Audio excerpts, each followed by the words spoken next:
Laurent Vallée a été suspendu mardi 12 août de son poste de PDG de l'Institut national de l'audiovisuel, et ce n'est pas si cher payé. La ministre de la Culture, Rachida Dati, a donné l'information, ce mardi 12 août, sur le réseau social X. Ayant pris connaissance par la presse de la mise en cause de Laurent Vallée, président de l'INA, dans une affaire d'achat de stupéfiants, j'ai décidé pour la sérénité de l'institution de le suspendre immédiatement de ses fonctions en attendant de plus amples informations.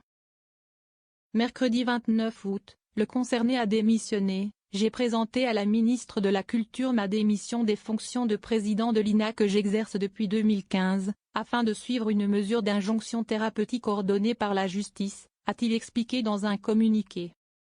Les faits remontent au 29 juillet dernier. La police, qui filait discrètement un jeune homme de 17 ans, l'a vu ressortir d'un immeuble avec 600 € en poche.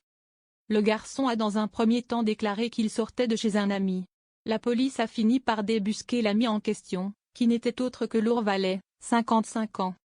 Le PDG de l'INA a immédiatement reconnu avoir acheté de la drogue au jeune homme, et remis le sachet, d'une valeur de 600 €, à la police. Selon l'agence France Presse, le gramme de cocaïne se vend aux alentours de 60 €. Le PDG de l'INA, en poste depuis 10 ans et renouvelé en mai dernier pour un mandat de 5 ans, a pris acte de la décision de la ministre. Dans un communiqué, il estime que cette décision est respectueuse de l'institution. Pour lui, elle intervient en vue de l'audience à laquelle il est convoqué début septembre au tribunal judiciaire de Paris pour une injonction thérapeutique. J'ai conscience du caractère à tous égards néfaste et condamnable de la consommation de stupéfiants.